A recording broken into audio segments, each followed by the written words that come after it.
As an ancient scholar once said, revolution begins with yourself.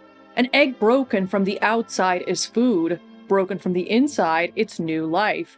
And by ancient scholar, I mean a Chinese netizen like a few weeks ago, but my point still stands. If you want a revolution, you need to start within and revolutionize yourself first. Otherwise, you're just hoping for a rapture where the believers are saved and live happily ever after, and the non-believers disappear. And that's just a recreation of the Christian mythos that dominates so much of Western society and not an actual revolutionary program. You can't just reach salvation through having all the best ideas. You have to actually be constructive and bring about material change. And to do that, you have to know who you are and what you have the capability of doing. Like, I too want to be liberated from this illegitimate Yankee regime by President insert leader of country here, but that's not going to happen. Revolution can't get exported like that, especially to the imperial core. It has to come from within. So if some people could stop turning their Marxism into theology and recognize that the revolution starts within and then act accordingly, that'd be great. And I don't mean this in a Jordan Peterson-esque clean your room before you critique the world type of way, where he basically says that you need to attain some peak enlightened state where everything in your life is perfectly in order before you can critique the systems that you live under, which is advice that basically tells you to do nothing. I mean this in the exact opposite way. You have to do the internal work of revolutionizing yourself and how you treat yourself and other people so that your critique of the world can actually be transformed into action and into service to the collective, which also serves you. And that's what this video will be about. I'm going to discuss how the systems we live under influence and condition us, and how the macro system of capitalism reproduces itself in the micro, in our desires, beliefs, values, relationships, self-concepts, habits, pretty much everything, including gender, which is a topic we're really going to get into today. Then I'll talk about why transforming the conditioned parts of yourself is a necessary part of, and really, a gateway to revolution. You are really the only being you have full control over, so you must revolutionize yourself first. But attaining enlightenment and perfection is not the goal. Understanding who you are and the role you play in bringing about a better world and then doing something about it is. If you do not transform yourself, all your actions will be influenced by your unconscious capitalist conditioning and make you incredibly ineffective, and you probably don't want that. But before we dive into it, a word from today's sponsor. You know what I really hate? The fact that data brokers make billions selling our personal information without our consent. It makes it unnecessarily hard to keep your personal info private, like your address, phone number, email address, and the like. And those data brokers will give that info to basically anyone who's willing to pay, even if they're a stalker or a scammer. And what makes this even worse is that these data brokers make removing your information intentionally difficult and leave you more vulnerable to identity theft. I know people who have experienced identity theft, and it's potentially life-ruining and definitely not something you want to go through. Luckily, Aura takes care of the hard part by automatically removing your personal information from these data broker websites and keeping it off.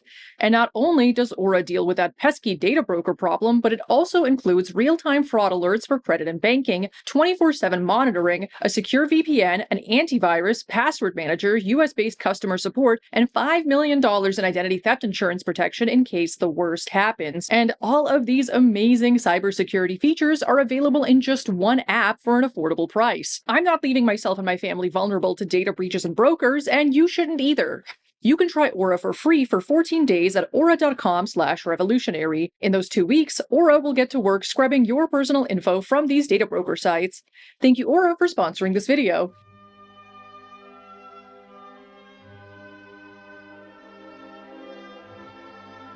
The capitalist system is often framed as something that's out there, living in the world of production and commodities, but unfortunately, it's also within every individual that lives under it. I know, terrible, isn't it? As Karl Marx writes in The German Ideology, the ideas of the ruling class are in every epoch the ruling ideas, i.e., the class which is the ruling material force of society is at the same time its ruling intellectual force.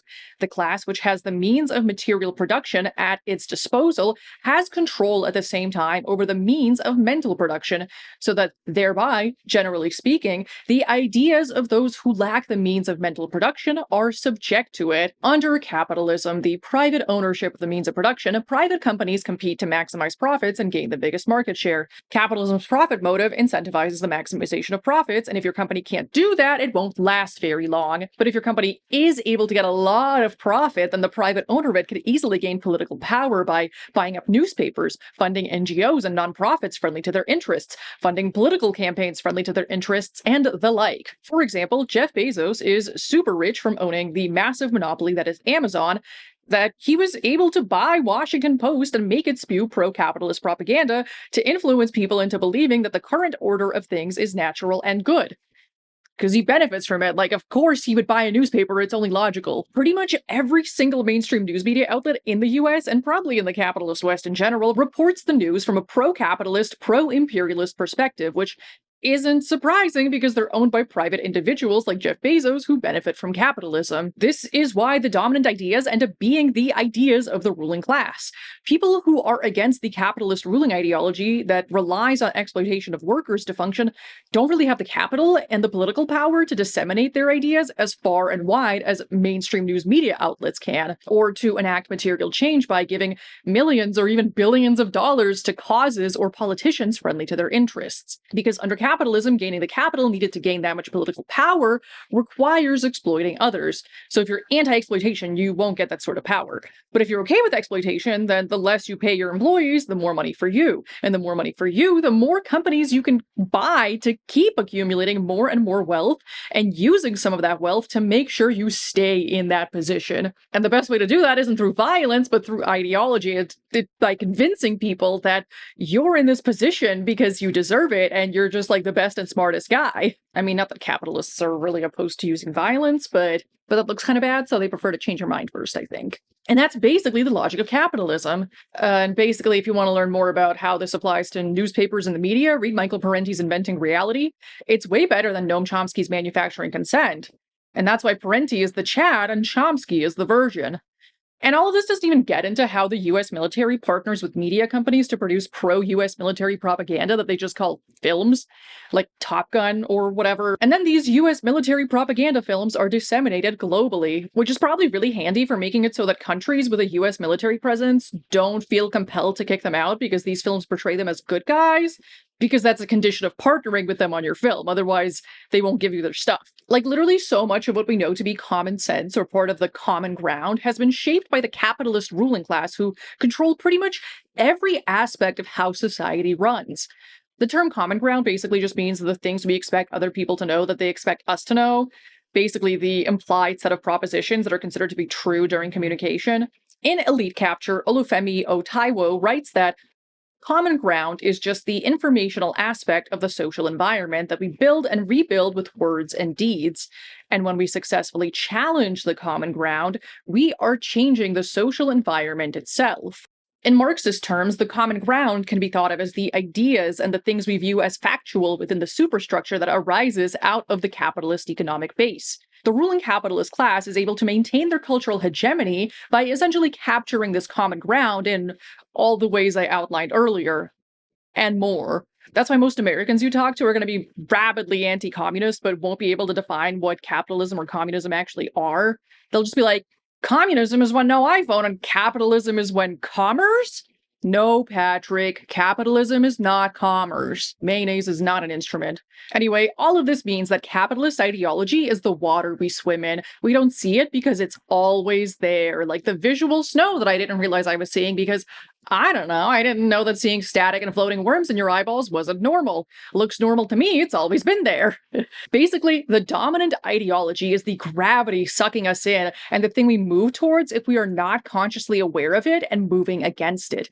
If you do consciously move against it and move through the world as a revolutionary with the intention of bringing about a better world, that's how you can change the social environment and the common ground. But if you don't decide your intentions, they are simply decided for you by your unconscious conditioning. Your values, your desires, the things you find shameful, the parts of yourself you want to exile, even your relationships or ideas about things like gender or the nuclear family unit.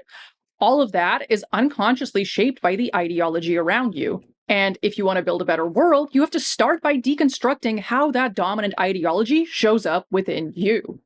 you have to revolutionize yourself, including how you treat yourself and how you treat others. If you can't deconstruct how capitalism has shaped all these aspects of your life, you will unfortunately be doomed to recreate the patterns it has implanted into your unconscious self. But if you can deconstruct all that and revolutionize how you treat yourself and others, then you can move towards changing the common ground and the social environment and enacting material change and actually building a better world. And I don't just mean revolutionizing your opinion about foreign policy or civil liberties or actually existing socialist states or whatever, though. That's important too. I also mean revolutionizing everything that you thought was normal and natural, even the way you understand your own physical form and what it means to be a man or a woman or whatever. The way you understand what's normal, what's deviant, what's respectable, what's shameful. Unfortunately, capitalism doesn't just influence wages and production, it touches every single aspect of your life. Because if the capitalist economic base gives rise to an ideological superstructure in which the dominant ideas are the ideas of the ruling class, then that means that capitalism shapes the categories through which you experience yourself. Even the ones you think of as natural. Especially the ones you think of as natural, like gender.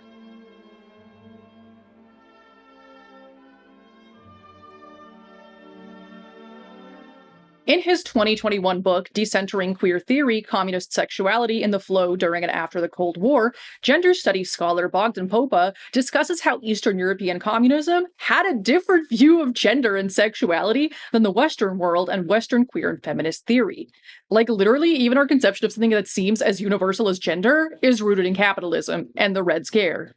I mean, I'm non-binary, I don't think of gender as universal, but a lot of people do and will crash out over the mere concept of transness or gender nonconformity, which, like, congrats to them for having capitalist brainworms that they haven't dealt with, I guess. And by congrats, I mean that's really embarrassing. Get good. And maybe watch the rest of the video.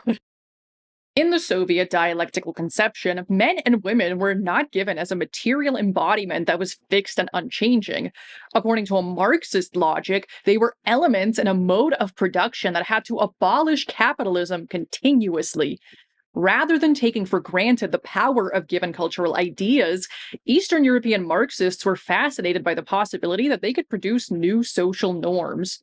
Unlike Cold War gender, which seeks to explain the world and hide its normative assumptions, for Marxists, the communist artists and bodies were transforming and producing a new society. Unlike the capitalist West, the socialist Soviet Union glorified the process of laboring rather than the output of labor, and this concept extended to all aspects of life. People were defined by how they participated in the process of building a new world rather than by some fixed, unchanging identity. This also applied to Soviet conceptions of the physical form. Rather than acquiring a gender identity, be that male or female, communist bodies were seen by socialists as unfinished and seeking to destroy a capitalist system. Much of our understanding of gender in the West is rooted in white colonial ideals of manhood and womanhood that intentionally sought to erase gender expansiveness through colonial violence. Even our conceptions of something as seemingly basic as man or woman is shaped by capitalist white supremacist patriarchy and anti-communism. Even the term gender itself, first coined by Cold War-era psychologist and sexologist John Money in 1955, was basically an attempt to clean up the incredibly messy category of biological sex and correct the presentation of intersex people. Not that intersex people need correcting, but John Money would disagree because he was kind of a piece of shit. More than kinda, honestly. During that time, and even before the 50s, scientists were quickly realizing that the category of biological sex was incredibly unstable and hard to define. So, Money coined the term gender specifically to create a new normal for people to adhere to. Money used the concept of gender as a tool to correct behaviors considered anomalous and to enforce norms pertaining to femininity, masculinity, and the nuclear family. And because it was the Cold War, of course, the concept of gender was deployed for Red Scare purposes. As Popa states, in a Cold War rhetoric, deviancy and race deficiency derive from the seductive nature of communism. If one achieves the right gender, one is fighting communism. If one does not, then the danger of becoming a communist is lurking in the shadows. Basically, if you weren't the perfect white masculine man or feminine woman performing the correct sort of labor role for your gender, you were considered deviant and therefore giving power to the communist threat. So if you're a trans communist, congrats, you're the most threatening slay. Shout out to you. So, like, even the way Westerners think about gender is weirdly rooted in anti-communism. And even to this day, Western conservatives, for example, lump the threat of transness in with the threat of communism, while Western liberals frame transness as an individual liberty that's impossible under communism and can only be attained in a Western liberal democracy. And those views may seem conflicting, but either way, anti-communism is involved.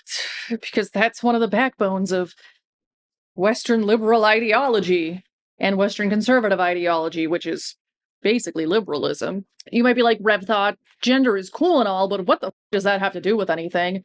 And if so, I'm so glad you asked. The fact that even something as seemingly universal and natural as gender is historically and culturally determined, and is even rooted in Cold War Red Scare propaganda in the West, shows us that revolution must include transforming how we understand our own bodies. Eastern European socialism had flaws because everything has flaws, but despite that, it still shows us that the way that we understand our own physical being is also part of the process of revolution. Revolutionizing yourself means revolutionizing your consciousness and revolutionizing how you move through the world and how you exist in your body. So when I say revolution begins within, I mean this literally. Like, even the categories you use to understand yourself are not neutral.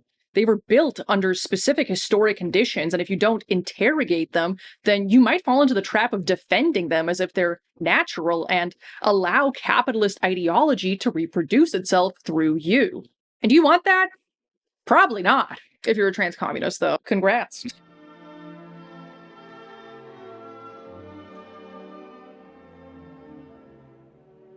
If something as natural as gender is shaped by our capitalist material conditions and the Cold War, what else lives within us without our knowledge? You know where I'm going with this. We have to talk about the unconscious. In Decentering Queer Theory, Popa also discusses how the Cold War influenced Western psychoanalysis by framing the unconscious as something untouched by capitalism rather than something that has a class character. When I'm talking about the unconscious, as I often do, I'm talking about how there is indeed a class character, and unless you become conscious of it, it will move you, and sometimes it'll be in a direction that's not good for you or the world. Like I said earlier, your conditioning is like gravity. It pulls you in, you move towards it if you're not aware. As Carl Jung said, until you make the unconscious conscious, it will rule your life and you will call it fate. And just because I have to mention this, I don't like Carl Jung the guy. He did my girl Sabina Spielrein dirty and was kind of a piece of shit, but his work is pretty useful. But anyway, your unconscious does not just exist in your brain. It's also situated in your body. It's in the frequency of your voice, your body language, the vibes you give off, your facial expression, all this stuff you probably don't even think about. Unless you're autistic, then you might be in a situation where you're forced to think about that sort of thing, and I really wish that didn't have to be a thing. Autistic masking is exhausting and drives you insane eventually. Don't ask me how I know. Your unconscious also includes all the patterns implanted in you over time that shape how you make decisions, how you react to conflict in the moment, how you respond to other people. It's patterns picked up from your parents, your friends, your teachers, the media you consume, your trauma, the information that exists in the common ground, and of course that means many of these patterns are the product of capitalist conditioning. Under white supremacist capitalist patriarchy, we are conditioned to view certain patterns as normal, even though they're pretty maladaptive, viewing other people as disposable or as potential competitors or as a stepping stone to better opportunities, believing that having the correct thoughts is all it takes to be a good person, and then refusing to believe anything that breaks your mental narrative of yourself as a good person. Individualizing systemic issues and blaming systemic problems on individual choices, glorifying the product of labor over the process of laboring, living in our heads and thinking of our bodies as machines that run on the logic and capital R reason of our brains rather than understanding that we are embodied, emotional, intuitive beings with multiple ways of understanding the world, believing in the narrative that there isn't enough for everyone to go around, so some people have to suffer for your comforts. And many more.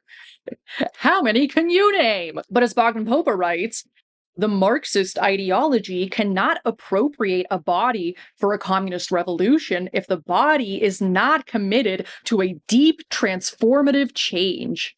If you want to move towards revolution, you must commit to making a deep transformative change within yourself in which you replace the capitalist conditioning with something else, something new and better, something aligned with who you truly are and what your values are and with the better world that you want to bring about. You need to adopt a new way of viewing and interacting with the world and the people in it, including yourself. You can't simply adopt a new aesthetic with a cool hammer and sickle while recreating all the same patterns rooted in your capitalist conditioning. That'll just make you extremely ineffective and probably really annoying to other people. For example, I have encountered so-called self-proclaimed Marxists and leftists that will resort to using bigoted slurs or engaging in bigoted behavior when they're triggered. Oh, cool, so there's a part of you that still thinks it's cool to be a bigot, even though you claim to be for the liberation of all people. Doubt. Literally, okay, this is a tangent, but it's like self-proclaimed Marxists saying the R slur and being like, it's liberal identity politics to care about an ableist slur that's been used to institutionalize and kill disabled people. No, it's not, actually. It's common courtesy, it's grace, it's respecting others. And when they say, that's a hurtful word, don't use it, perhaps come up with a different word. It's not that hard. It just drives me bonkers. I've also encountered so-called self-proclaimed Marxists and leftists who don't care about having a dialectical discussion to come to an understanding of the truth or about, like, actually doing anything good in the real world because they prefer to be the most correct and specialist boys with the best ideas and then disparage others for not having their same best ideas. Whatever that means, because it's not like they're really doing anything by having the best ideas. Like, the way these people treat others is still very much rooted in capitalist conditioning that sees other people as potential competitors or antagonistic or as stepping stones rather than as potential comrades. The way you treat the collective is the way you treat yourself, so you know those people also hate themselves. They also tend to view conflict as something that's inherently bad and antagonistic rather than something that can be handled with grace and used to generate better outcomes. You can't have progress without friction, but friction for friction's sake does not automatically generate progress. And I'm not even saying this as someone who's like so enlightened and above everyone, but just as someone who's fallen into this same trap before and spent the better part of a year just like raging at and attacking other leftists on the internet for not having the correct ideas or sharing things by problematic people and thinking that that was praxis, which was extremely goofy and cringe of me. I thought I adopted the correct ideas in my mind after reading all the theory, but I didn't actually let them change me for the better and put those ideas into practice and revolutionize how I treat others. And myself. Because I was still running off of capitalist conditioning for myself. Instead, I tried to change everyone else around me and then got really frustrated when that didn't work, even though, like, duh, if you're an insufferable asshole who acts like you know better than others, you're gonna be extremely ineffective. As an individual, you have the power to impact the world, but you do so by moving yourself and your own physical form. Your body is the vehicle through which you perceive and influence reality. Because of your personal physical form, you have a particular experience in the world that influences how you perceive and interact with the world. But if you don't let your ideology transform your physical form, you will continue repeatedly falling into the same negative patterns. You also can't control anyone except yourself, so any changes you make have to start with the self first. I've said this like a million times because that's the point of the video. And then you can set a good example and other people will see it and hopefully want to follow. But you can't get people on your side by being miserable and off-putting. I mean, right-wingers do that all the time, but they have, like, a lot of money. And yes, the world is a terrible and hostile place where terrible things continuously happen, like imperialism, the highest stage of capitalism, like literally the worst thing ever. But you need to maintain revolutionary optimism in the face of hopelessness and set a good example for others by doing so, because despair is what the powers that be want us to fall into. They want us to think that changing things for the better is impossible, that this is just the way things are. If you're still with me, you might be wondering what all this means in practical terms. I mean, contemplate the ways that capitalist conditioning shows up in you. Be conscious and mindful of when you are falling into these patterns, and try to break out of that loop if you can. Learn how to navigate conflict in a generative way. Treat yourself and other people with respect and dignity. Learn about who you are and what your unique skills and talents are so that you may contribute them to serve the collective. And then actually do what you can to change the world for the better. There is a dialectical relationship between the individual and the collective, and to serve yourself, you must serve the collective. Capitalism has incorrectly framed the individual and the collective as forces that are at odds with each other, but that's not true. The individual is a part of the collective whole. The collective whole is made up of individuals. Socialism aims to bring about a system in which the success of the individual is the success of the collective and vice versa. All genuine knowledge comes from social practice, so practice being the type of person the revolution will bring so that you can be the person who helps further the process of revolution now. And it's going to be messy and imperfect, and you're going to fail sometimes. And guess what? That's how you learn. That's social practice. But sucking at something is the first step to being kind of good at something, and perfection is a direction.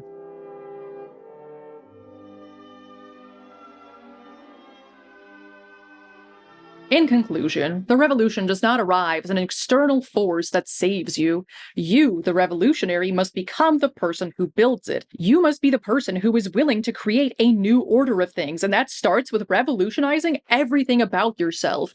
Self-development also shouldn't be about individual success, but about the pursuit of collective liberation. Individual transformation doesn't replace collective struggle, but is a necessary part of collective struggle. But yeah, revolution is not a single rapture event that will solve everything. It's a long and uncomfortable process of transformation. As Ismatu Gwendolyn says, to call for revolution is to call for death. But it is also a process of building something new. And it all starts from within by cultivating the parts of you that can serve the collective whole. To serve yourself, not just to make your own life better, but to make things better for all oppressed people worldwide. Thanks for watching! This video was made possible by my amazing patrons on Patreon. If you like my videos, consider joining this fun community for early access to ad-free, uncensored videos, bi-monthly exclusive patrons-only videos that you can help pick the topics of or ask questions for if it's a Q&A, and the ability to yap with a group of insightful, like-minded people. You can also send me a one-time tip on Ko-fi or PayPal, and remember to like the video, share it with a friend, subscribe, all the things. Maybe even hype it if you're on your phone. If it's still within the first 7 days of me posting this video, it really helps support the channel. If you've gotten this far, leave me your favorite space-themed emoji, and maybe tell me about some capitalist conditioning you've been able to unpack. Or just a space emoji is also fine, you know, do whatever you want. Okay, bye!